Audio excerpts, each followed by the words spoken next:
Okay, so another little video, and this one is on my very limited pedal collection.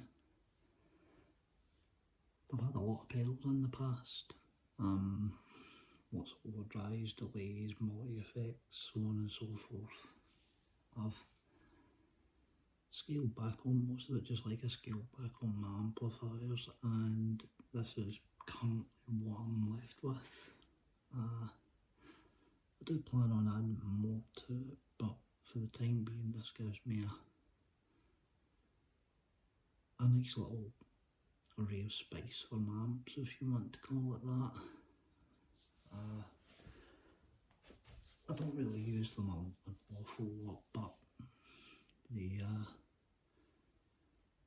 are a very nice selection, if we'll call it that.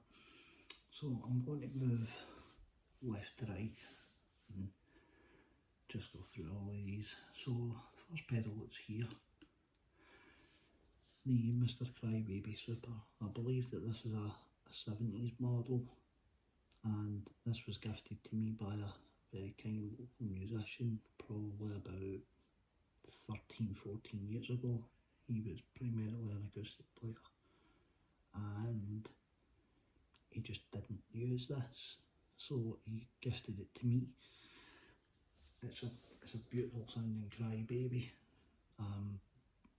I don't use it at all.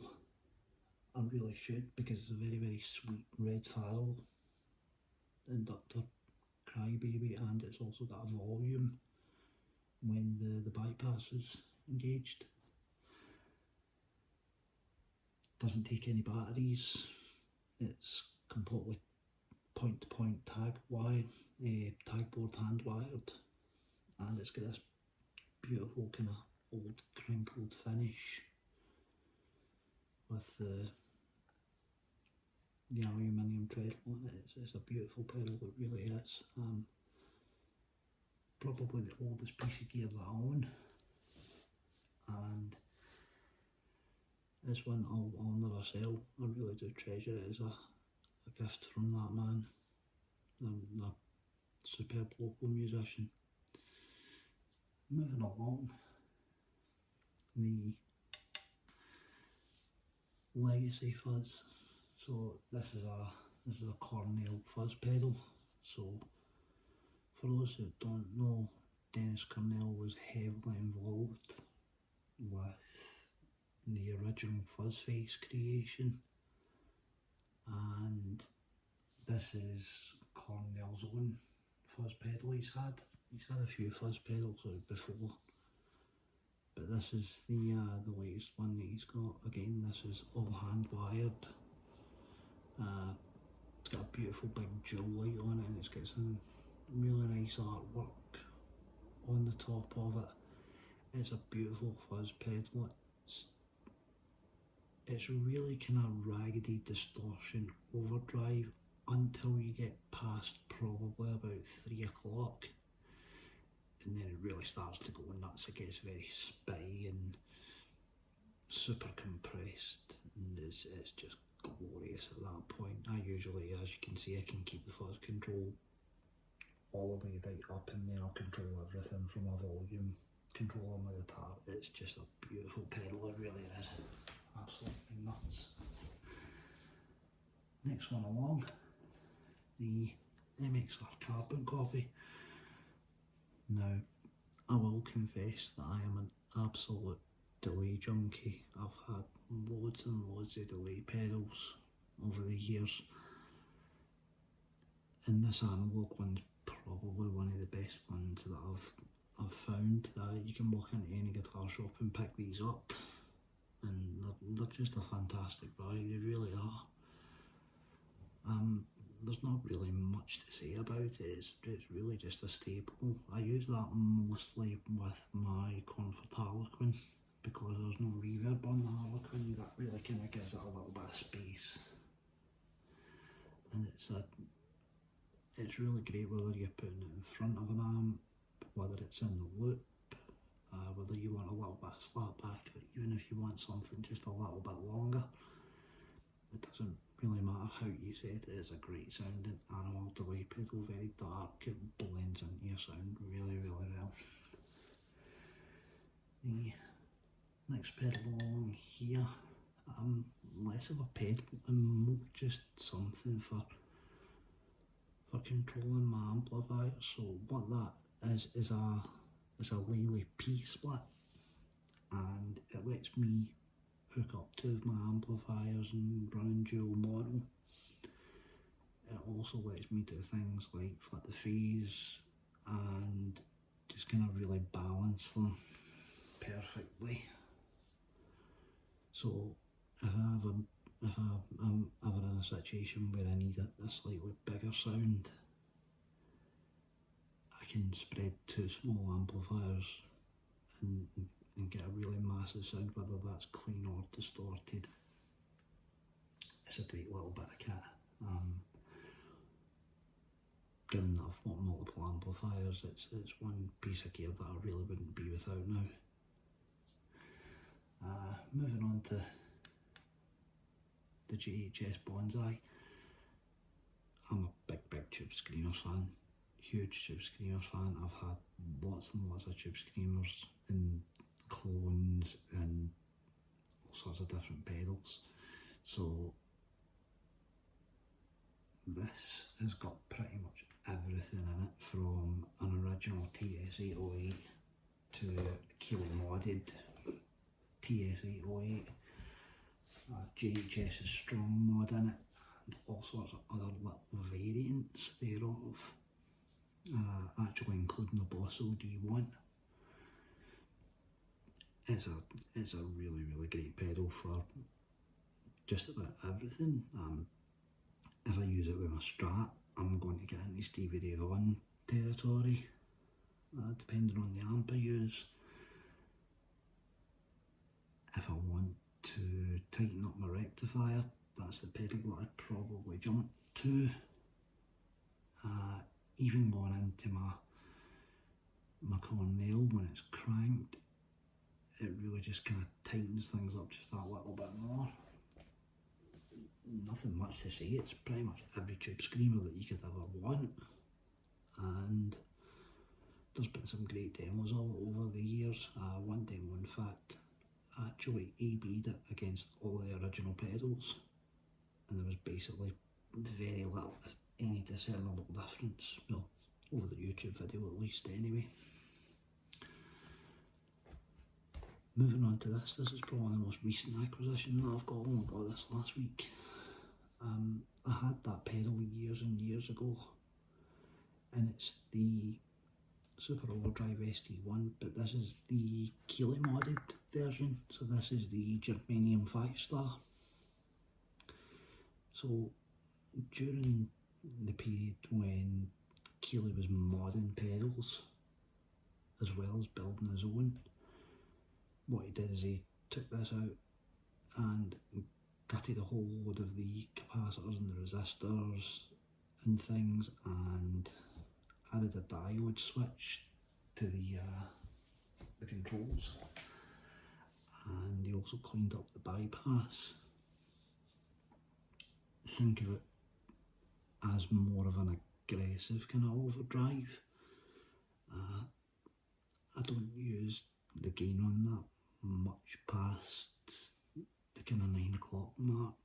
It just sounds really good there, especially with a Strat into maybe something like my Boogie. Into the Queen channel with the rectifier with the Strat, it's glorious, it really is. And even into maybe the Cornell, it's a beautiful overdrive. Yeah, I'm having some fun with that one just now. Nothing much I can really say about it. It's an original Keeley mod. Timmy. So I was quite lucky enough to pick up one of these brand new, and they are becoming quite sought after. It's a really powerful pedal, this one.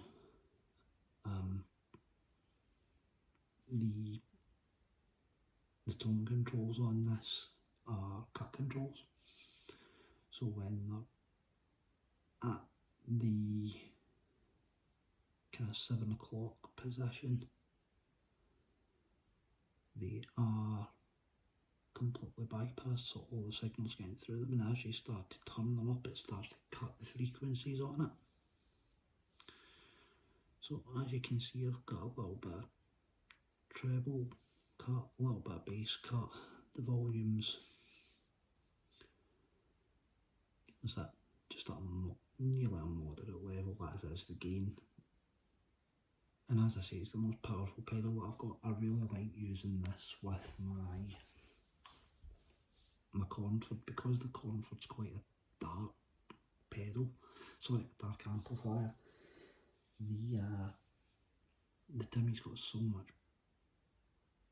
much flexibility in the EQ, not to mention the clipping switch in the middle, that it can really brighten up that amplifier. And it's a brilliant way of switching in a different sound. Excellent pedal for using with that. Definitely one of our best. The Zencudo. So I'll be blatantly truthful with that one. The only reason I got that is because that's a pedal that Larry Carlton uses. I saw the interview with Larry Carlton, I think it was with Premier Guitar, and he said he had one of these. So as soon as I knew that he used it, I went out and bought it. As he went out and I bought it, you can't actually buy these in shops. These are completely custom ordered.